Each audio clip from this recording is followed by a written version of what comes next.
Another more recent media effects theory is referred to as the cultivation effect. This was a perspective developed by the prominent media scholar George Gerbner and his associates at the University of Pennsylvania. The cultivation perspective argues that people who are heavy TV viewers tend to perceive reality and the real world in ways that are consistent with the portrayals of those aspects of reality on television. So Gerbner's research argued that television misrepresents the real world in some very specific ways.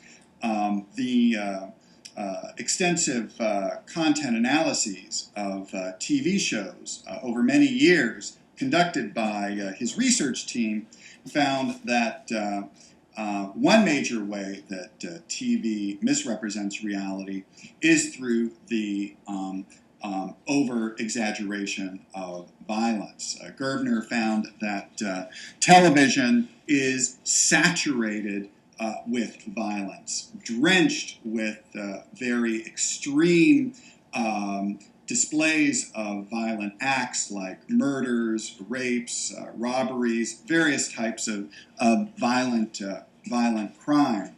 And these studies argued that comparatively, television overrepresented the amount of violence, so that there's more violence on TV than in real life. Now, the research by Gerbner and his associates found that there seemed to be an effect or an influence from this overrepresentation of violence on TV. In fact, these studies found that heavy TV viewers, that they defined as people that watched more than 4 hours of television every day, that these heavy TV viewers also came to perceive the real world, the world in which they lived, as more violent than it actually was. That surveys reported that heavy TV viewers saw the world as a very violent place, all right, and that people, these heavy TV viewers, exaggerated the amount of violence that takes place in real life, much like the world on TV. And Gerbner argued that there was an effect of this, that heavy TV viewers that overrepresented the amount of violence that takes place in society, that they reported higher levels of fearfulness, right? People that watched all of this violent TV came to worry about their own safety, all right? So that these heavy TV viewers reported being worried about going out at night or being a victim of a violent crime. Gerbner also argued that there were some social and political implications for this as well, because heavy TV viewers that worried about violence and were fearful for their own safety, that these heavy TV viewers were also more likely to support really extreme law and order policies, to support longer sentences for people accused of violent crime. These heavy TV viewers were more supportive of the death penalty, restrictions on the civil liberties of those that were accused of crimes, and so on. Gerbner also argued that the TV world was distorted in other ways as well. For instance, these studies argued that television tended to overrepresent males, all right, so that there were more males portrayed on TV than females, and here too, people that were heavy TV viewers also tended to over-exaggerate the number of males in our society. Another more recent media effects theory is referred to as the spiral of silence. This theory argued that people whose views are in the minority tend to keep their views to themselves for fear of being socially isolated. All right. So this argument, this perspective argues that people that believe that their views are in a minority will be less likely to share those views with other people. So, for instance, if people believe that the war in Afghanistan was really popular and that most people supported that war, well, the spiral of silence theory argued that people that were opposed to the war would be reluctant to express their anti-war views because they'd be worried about being ostracized and condemned by other people.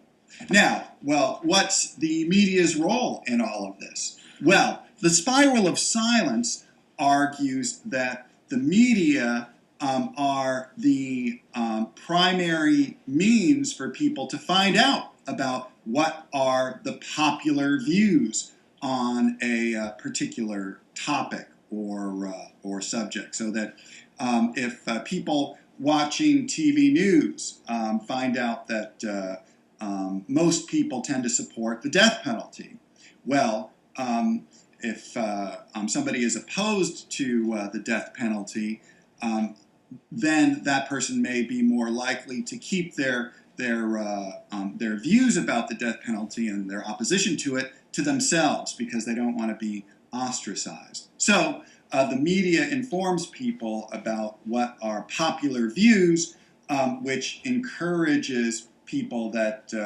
oppose those views to be quiet and keep to themselves.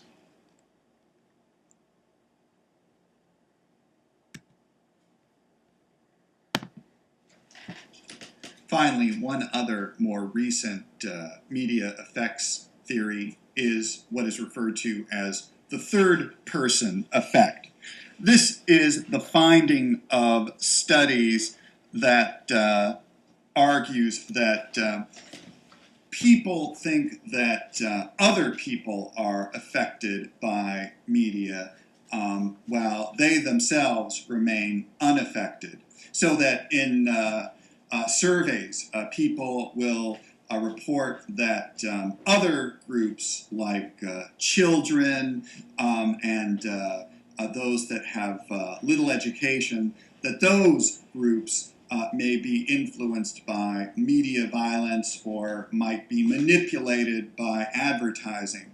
But those people in those surveys say that they themselves are unaffected by media. So, in essence, the third-person effect argues that people tend to think that other people are influenced by media while they themselves are immune from any such influence.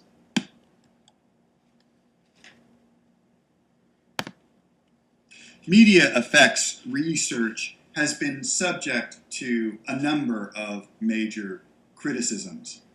Some critics argue that a lot of the research is very inconsistent and contradictory, that many studies have conclusions that are completely opposed to each other. For instance, many studies on media violence argue that media do contribute towards aggressive behavior by young people, but many other studies argue that media has no such effect. So it really calls into question whether or not this research is accurately assessing the real impact or influence of media, since we keep getting all of these different results from studies. Also, critics argue that the studies are flawed because they're oversimplistic, that they reduce human behavior, which is very complicated to some very crude categories, right? Some argue that it's just oversimplistic to say that media are going to affect people's behavior in some uniform or basic way. That people's behavior is influenced by many different factors, and these studies don't get at that kind of complexity of the human condition. That said, there still remains a lot of research on media effects, in large part because it's a topic that people are interested about, and community and religious groups and government leaders will regularly criticize media for various reasons, saying that, oh, there's too much violence in the media, there's too much sex on television shows or films, and these critics continually suggest that media are harming young people or the American public in certain ways, persuading them to act in really harmful ways.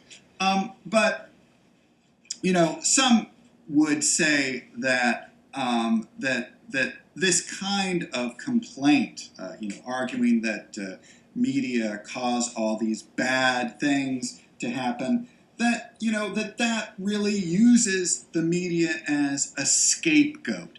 That there's this attempt to pin the blame on media for really difficult social problems in society. For instance, we've been talking a lot about violence in the media and the concern of some people that media violence is encouraging real-world violence. Well, some would say that that acts of extreme violence, these school shootings, or the increased aggression of young people more generally, that those are really complicated issues, and that many different social factors may contribute towards real-world violence and aggression, and that it's just too simplistic to point the blame solely at media. But again, media becomes a very easy target. All right, that it's much easier for a politician or government to say, oh, media is to blame for these school shootings, rather than addressing really controversial issues about easy access to guns and other weapons in our society.